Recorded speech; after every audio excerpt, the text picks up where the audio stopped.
সময়টা 1944 সাল। চারদিকে তখন দ্বিতীয় বিশ্বযুদ্ধের ব্যস্ত। আর ওই টাইমে হ্যাক নামে একজন আমেরিকান পাইলট হঠাৎ করে অচেনা জায়গায় ক্রাশ করে। প্লেনটা গিয়ে পড়ে একটা আইল্যান্ডের। ঠিক ওই সময় আবারও ওখানে একটা জাপানিজ প্লেনও ল্যান্ড করে। যেহেতু জাপান আর আমেরিকা তখন যুদ্ধের চলছিল, তাই তারা দুই পাইলট তখন সেখানে মারামারি করতে শুরু করে দেয়। ধারা পাল্টা ধাওয়া করতে গিয়ে তারা যখন একটা পাহাড়ের দিকে পৌঁছায়, ঠিক ওই সময় পাহাড় থেকে একটি বিশাল দানব উঠে আসে। এরপরে গল্প চলে যায় 1973 সালে। সেখানে আমরা বিল নামে একজন লোককে দেখতে পাই। সে ইউএস গভর্নর মোনার নামে একটা অর্গানাইজেশনের হেড ছিল। সে সোজা সিগনেটরের কাছে গিয়ে একটা জায়গার ম্যাপ দেখায় আর বলে, এটার ব্যাপারে এখন অবধি কেউ জানে না, শুধুমাত্র পুরাতন কিছু ঐতিহাসিক বইতে এটা উল্লেখ আছে। আর এই জায়গাটার নাম হল স্কল আইল্যান্ড। জনমুখে শোনা যায় বড় বড় দানব আছে আইল্যান্ডের, এবং তাই যে কোনো প্লেন এর উপর থেকে উড়ন্ত অবস্থায় চলে গেলে এটা আর কখনো ফিরে আসে না। এটাকে বারমুডা ট্রায়াঙ্গেল থেকে অনেক বড় ভয়ঙ্কর মনে করা হয়। 1954 সালে যখন এখানে নিউক্লিয়ার টেস্ট করা হয়, এটা আসলে কোনো নিউক্লিয়ার টেস্টই ছিল না, বরং তারা কাউকে মারার চেষ্টা করছিল। এখানে যদি ঠিকঠাক অনুসরণ করা হয় তাহলে অনেক অজানা তথ্য জানা যাবে, কিন্তু সিনেটর তার কথায় রাজি ছিল না। আসলে কাজের জন্য তাদের অনেক ফান্ডিং এর দরকার ছিল। এরপর তারা যখন বলে যে রাশিয়া একটা স্যাটেলাইট ঠিক 3 দিন পরে ও আইল্যান্ডের উপর দিয়ে যাবে, আর তখন আমাদের যে ছবিটা আছে সেটা তাদের কাছেও চলে আসবে। রাশিয়ার কথা শুনে সিনেটর তখন রাজি হয়ে যায়। এরপর তাদের পুরো টিমই ও আইল্যান্ডের যাওয়ার উদ্দেশ্যে রওনা দেয়। তাদের সঙ্গে জেমস কর্নার নামে একজন ছিল, যে ভিয়েতনাম যুদ্ধের অনেক বড় ভূমিকা রেখেছিল। তাই তারা গোটা ট্রিপে তাকে গাইড করবে বলে জানায়। প্রথমে তারা বড় একটা জাহাজে করে সে আইল্যান্ডের কাছে গিয়ে পৌঁছায়, আর তারপরে এখান থেকে হেলিকপ্টারের সাহায্যে ও আইল্যান্ডে প্রবেশ করবে। তবে তারা যখন জাহাজের ছিল তখন সমুদ্রের মাঝখানে অনেক বড় একটা ঝড় দেখা দেয়। এর জন্য কেউ ভয়ে সামনে যে এগোতে পারছিল না। কিন্তু বিল তখন সবাইকে বলেছে, আমরা কিন্তু এই চান্সটা আর কখনো পাবো না, যেভাবে হোক আমাদের এখান থেকে আইল্যান্ডে পৌঁছাতেই হবে। এরপরে সবাই বিলের কথা রাজি হয়ে যায়, আর তারা অনেকটাই ঝুঁকি নিয়ে হেলিকপ্টারে করে ওই ঝড়ের মধ্যে প্রবেশ করে। তখন অনেক জোরে জোরে বিদ্যুৎ চমকাইছিল, কিন্তু ওই ঝড়টা পার করার পরেই তারা পৌঁছে যায় স্কট আইল্যান্ডের। প্রথমে তারা হেলিকপ্টার থেকে সেখানে বোমা ফেলে দেয়, তবে বোমা কিছুই ধ্বংস করে না। সেটা মাটিতে পড়ার মাত্র সেখানে কম্পন সৃষ্টি করে, আর এই কম্পনের মধ্যে তারা বুঝতে পারে যে সেখানকার মাটির তলায় আসলে কিছু একটা আছে। মনিটর দিকে খেয়াল করলে তারা দেখতে পায় যে ওখানকার মাটি একদম ফাঁপা।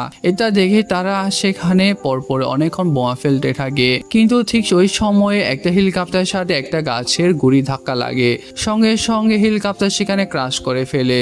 বাকিরা তখন কিছু বোঝার আগে সামনে দেখতে পায় যে বিশাল একটা দানবীয় বানর তাদের সামনে দাঁড়িয়ে আছে। বানরটাকে দেখে তো তারা হেলিকপ্টার থেকে একের পর এক গুলি ছুটতে শুরু করে।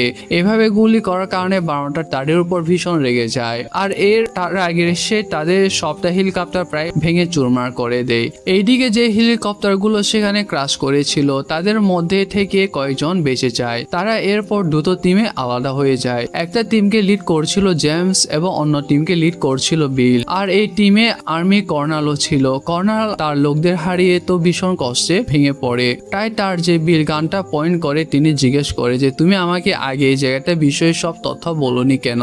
বিল তখন বলে যে আজ থেকে 30 বছর আগে আমি লিন্টন নামে একটা শিপে ছিলাম। এই জাহাজ তাই হঠাৎ করে একবার অদৃশ্য হয়ে যায়। এই জাহাজে কম করে হলো 1000 জন মানুষ ছিল, আর তাদের মধ্যে শুধুমাত্র আমি একাই বেঁচে ছিলাম। বাইরে সবাই জানতো যে এই জাহাজটাই নাকি ডুবে গিয়েছে, কিন্তু আসল জাহাজটা কখনো ডুবেনি। ওইটাকে এখানকার একটা দানব ডুবিয়ে দিয়েছিল। আমি ওর আগে থেকে মানুষকে অনেকবার বোঝানোর চেষ্টা করেছি যে এই পৃথিবীতে রাক্ষসরা বসবাস করে, কিন্তু দুর্ভাগ্যবশত কেউ আমার কথা বিশ্বাসই করে না। মানুষের আগে তো রাক্ষস এখানে বসবাসই করতো। আমি জানি তারা ঠিকই তাদের রাস্তা আবার খুঁজে বের করবে, আমাদেরকে মেরে ফেল আবার এই পৃথিবীতে রাজত্ব শুরু করবে। আমাদেরকে এখান থেকে বের করে নিয়ে যাও, যাতে করে আমরা পরবর্তী এসে এখানকার রাক্ষসদের মেরে ফেলতে পারি। অন্যদিকে আমরা জেমসের টিমকে দেখতে পাই। সেখানে জেমস বলছিল আমাদেরকে এই নদীটাকে ব্যবহার করে সমুদ্র পর্যন্ত পৌঁছাতে হবে। এখানে আমাদের জাহাজটাকে 3 দিন পর্যন্ত অপেক্ষা করবে। আমরা কোনোভাবেই সেখানে সিগন্যাল পাঠাবো, আর তারা আমাদেরকে সুরক্ষিতভাবে এখান থেকে বের করে নিয়ে যাবে। এরপর তারা যখন সে নদীর কাছে গিয়ে পৌঁছায় তখন পানির ভেতর থেকে একটা বড় মহিষ ফিশের মতো দেখতে প্রাণী বেরিয়ে আসে, কিন্তু জেমস সবাইকে সাবধান করে বলে যে কেউ যেন তার উপর গুলি চালাবে না। আর এরপর যখন জেমসের কথা শুনে সেখানে একটা গুলি ও না চালায়, তখন জন্তুটা কিছুক্ষণের মধ্যে সেখান থেকে চলে যায়। এরপরে ওই জঙ্গলে পথ ধরে কিছুক্ষণ হাঁটার পরেই তারা একটা পরিত্যক্ত জায়গায় এসে পৌঁছায়, কিন্তু ঠিক তখনই আবার একটা আদিবাসীর দল তাদেরকে ঘিরে ধরে ফেলে এবং সবাই তাদের উপর বন্দুক ট্যাগ করে। তখন আদিবাসীরা যে কি করবে সেটা বোঝার ওঠার আগে তাদের সামনে হ্যাং চলে আসে। হ্যাং হলো সেই সৈন্য যে আজ থেকে 28 বছর 11 মাস আগে সে প্লেন ক্রাশ করে বেঁচে গিয়েছিল। সে জেমসদের দলে সবাইকে বোঝায় যে তোমরা ভয় পেও না, আদিবাসীরা তোমাদের কিছু করবে না। আর এরপর তো হ্যাং তাদের সবাইকে নিয়ে আদিবাসীদের গ্রামে চলে যায়। এখানে বিশাল বড় একটা জাহাজও ছিল। হ্যাং তখন বলে যে আমার আসার আরো 10 বছর আগে এখানে জাহাজটি এসেছিল। এরপর তারা যখন অনেক কৌতূহল নিয়ে জাহাজটির মধ্যে প্রবেশ করে তখন তারা দেখতে পায় যে বিশাল দানবের ছবি সেখানে আছে। আসলে আদিবাসীরা দলরা তাকে পুজো করে। হ্যাং তখন তাদেরকে বলে যে দানবটা তোমাদের উপর আক্রমণ করেছিল, তার নাম ছিল কং, সে হলো এখানকার রাজা। তো এখানকার সমস্ত আদিবাসীদেরকে সে রক্ষা করে। দ্বিতীয় বিশ্বযুদ্ধের সময় যখন আমার প্লেনটা এখানে ক্রাশ করেছিল তখন একটা জাপানিজ প্লেনও এখানে ক্রাশ করে, আর ওই জাপানিজ পাইলটটি একসময় আমার বন্ধু হয়ে যায়। এখানে মাটির নিচে এক অদ্ভুত প্রাণী বসবাস করে, আর এই প্রাণীগুলো আমাদের এই জাপানিজ বন্ধুকে খেয়ে ফেলেছিল। ওই জন্তুগুলোর মধ্যে একটা বড় জন্তু আছে যে পুরো কং এর পরিবারকে খেয়ে ফেলেছিল। কং এর পুরো জাতির মধ্যে সে এখন একাই বেঁচে আছে। দিন দিন নাকি সে আরো দানবীয় হয়ে উঠেছে। তবে কং যদি কোনোভাবে মারা যায় তাহলে সে বিশাল বড় স্কল কোরাল গুলো বাইরে বের হয়ে আসবে আর তারা সবাইকে খেয়ে ফেলবে। এটা শুনে তারা হ্যাংকে জিজ্ঞাসা করে যে তাহলে কং আমাদের উপর আক্রমণ করেছিল কেন। এর উপরে সে বলে যে আইল্যান্ড তার কং এর বাড়ি, যদি কখনো তার বাড়ির উপর বোমা ফেলে তাহলে তো তাদের সাথে সে খারাপ ব্যবহার করবে। তোমরা যখন বোমা ফেলেছিল তখন মাটির তলা থেকে স্কল কলার গুলো বেরিয়ে এসেছিল আর এগুলোকে কং মেরে ফেলে। কং যদি না মাটো তোমরা কেউই এতক্ষণ বেঁচে ফিরতে পারবে না। তারা তখন হ্যাংকে বলে যে আমাদের কিন্তু 3 দিনের মধ্যে সমুদ্র পাড়ে পৌঁছাতে হবে, সেখানে আমাদের জন্য জাহাজ অপেক্ষা করছে। এটা শুনে হ্যাং তখন বলেছে এখান থেকে অত দূর অবধি তুমি 3 দিনের তো দূরে 30 মিনিটও পৌঁছাতে পারবে না, কিন্তু আমার কাছে একটা স্পেশাল বোট আছে যেটার মাধ্যমে হয়তো আমরা 3 দিনে ওখানে পৌঁছাতে পারি। তার অবস্থা বর্তমানে ভালো না, তাই সবাই প্রথমে আমাদের আগে বোটটাকে মেরামত করতে হবে।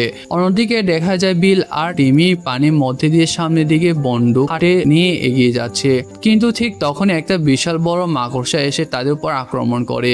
তবে তারা অনেক বুদ্ধিমত্তার সঙ্গে ওই মাকড়সাটি সেখানে গুলি করে মেরে ফেলে। অন্যদিকে দেখা যায় তাদের মধ্যে ওই লোকটার 2টি টিম থেকে পুরোপুরি আলাদা হয়ে যায়। ওই লোকটার নাম হলো জ্যাপম্যান। সে যখন একটা নদীতে পানি খেতে যায় তখনই সে খেয়াল করে যে তার সামনে যে একটা বিশাল দানবীয় কং হেঁটে আসছে, কিন্তু কং আবার তাকে দেখতে পায় না। এর ঠিক ওই সময় আবার বিশাল বড় একটা অক্টোপাস এসে কং এর উপর আক্রমণ করে, কিন্তু কং সেটা মুহূর্তের মধ্যে মেরে ফেলে। এরপরে দেখা যায় জ্যাপম্যান যখন একটা গাছে গুড়ির উপর বসে কিছুক্ষণ রেস্ট নিচ্ছিল তখন সেটা হঠাৎ করে একটা অদ্ভুত দেখতে একটা জন্তুতে পরিণত হয়ে যায়। জ্যাপম্যান তো প্রচন্ড ভয় পেয়ে যায়, কিন্তু একটু পরে দেখা যায় ওই জন্তুটা সেখান থেকে পালিয়ে যাচ্ছে, কারণ ওইটাকে মারার জন্য তখন মাটি থেকে স্কল কোরালগুলো এসে উঠে চলে আসে আর ওই স্কল কোরালগুলো এরপর জ্যাপম্যানকে খেয়ে ফেলে। অন্যদিকে দেখা যায় গ্রামের মধ্যে জেমসের টিম হ্যাং ওই ভাঙাচোরা বোটটাই কোনো মতে ঠিক করে ফেলে আর সমস্ত আদিবাসীদের কাছে বিদায় নিয়ে রওনা হয়ে যায় উপকূলে উঠেছে। কিন্তু মাঝপথে তাদের সঙ্গে থাকে একটা মিশনের ফিল্ড সুপারভাইজার সেই প্রাণী ওই নৌকাতে থেকে তুলে নিয়ে যায়। তবে যেহেতু তারা এর একটু কাছাকাছি চলে এসেছিল তাই তারা সিগন্যাল পেয়ে ওয়্যারলেসের মাধ্যমে কর্নেলের সঙ্গে যোগাযোগ করতে পারে। আর অবশেষ অনেক বিপদ পার হওয়ার পরই তারা 2টি টিমে পুনরায় আবার একত্রিত হয়ে যায়। কিন্তু জেমস তখন সবাইকে জানায় যে ওই ভাঙাচোরা বোটটার সাহায্যে তারা উপকূল পর্যন্ত পৌঁছে যাবে।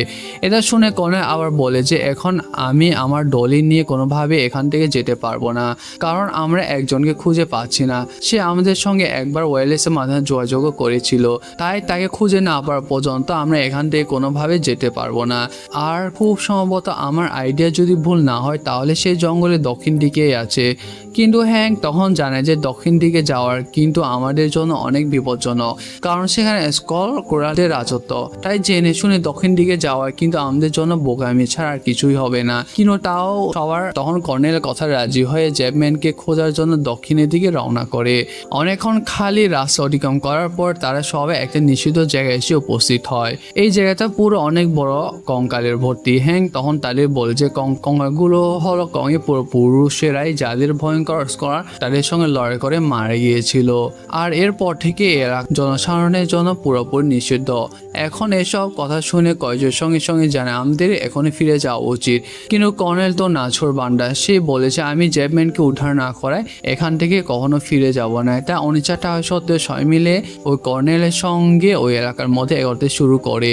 আর কিছুক্ষণ মধ্যেই তো দুর্ভাগ্যবশত তাদের সামনে এসে হাজির হয় একটা স্কল। প্রথমে তারা স্কলটাকে হাত দিয়ে লুকিয়ে লুকিয়ে বাঁচার চেষ্টা করে। এরপর তারা যতটা পারে বাধ্য হয়ে তার উপর গুলি চালাতে শুরু করে।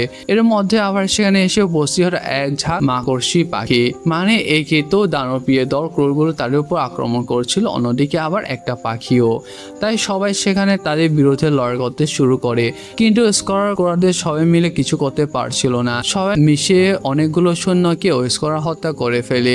তারা বুঝতে পারছিল যে এখানে টিমে থাকাই তাদের পক্ষে আর সম্ভব নয়। তাই তারা বুদ্ধি করে সেখানে মাটিতে থাকা কয়েকটা গ্যাস নিয়ে তারা স্কলারদের মারতে সক্ষম হয়।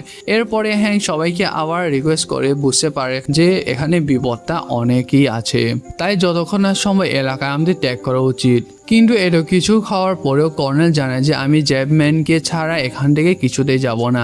জেমস একটু রেগে বলে তো আগে যে স্কলারটা আমাদের উপর আক্রমণ করেছিল তার মুখে দিয়ে একটা ফুলি বের হয়ে এসেছিল, আর ওইটার সঙ্গে সঙ্গে আমি জ্যাসম্যান লকেটটাও পেয়েছি। তার মানে বুঝতে পারছো যে জ্যাবম্যান আর আমাদের মাঝে নেই। কিন্তু সময় চলে কথা শোনার পরে কর্নেল বলে যে তাও আমি সামনের দিকে এগোবই, কারণ জ্যাবম্যানের হেলিকপ্টারটা সেখানে ক্র্যাশ করেছিল, আমাকে ওখানে পৌঁছাতে হবে। সেখান থেকে আমি কংকে হত্যা করার গুলো বের করতে পারবো। কংকে হত্যা করার কথা শুনে সঙ্গে সঙ্গে হ্যাং তখন জানায় যে এটা তুমি কখনো করতে পারবে না, কারণ সে হলো এই আইল্যান্ডের রাজা। বছরের পর বছর সে এখানকার উপজাতিদের রক্ষা করে। তাকে হত্যা করলে কিন্তু স্কল পুরোটাই আউট অফ কন্ট্রোল হয়ে যাবে, সেখান থেকে আমাদের ফিরে আসা মোটেও সম্ভব নয়। তখন কিন্তু আমরা ওই জায়গা থেকে কিছুতেই বের হতে পারবো না।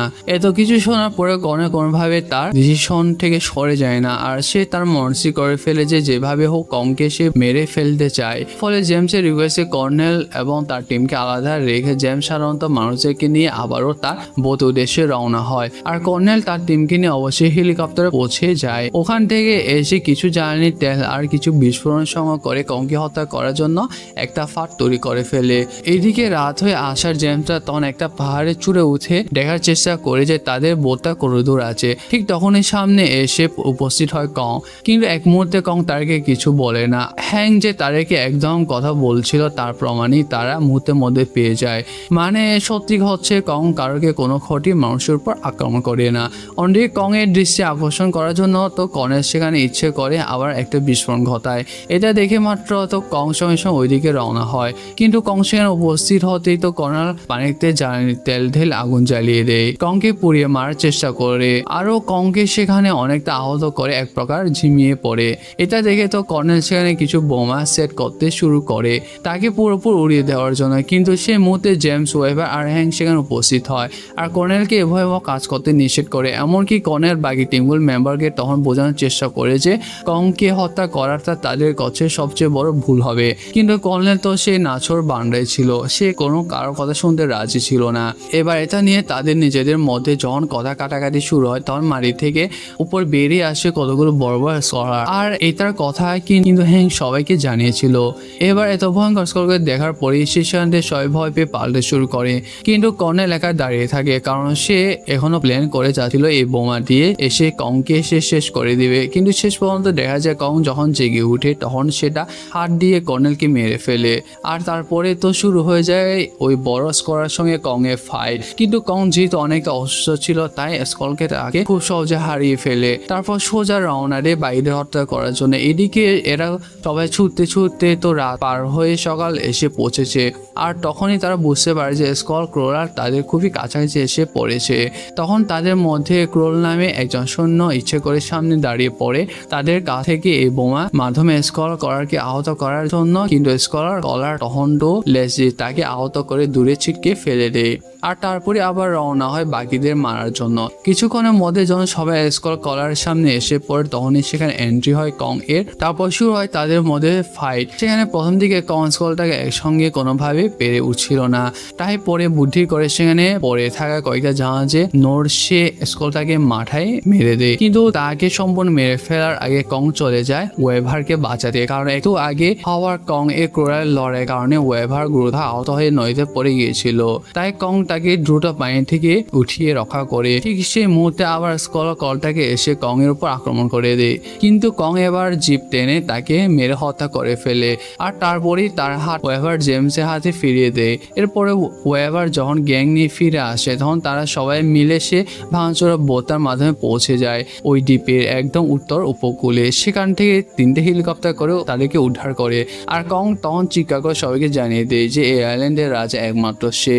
আর এখানে শেষ হয়ে যায় আমাদের আজকের মুভি গল্পটি।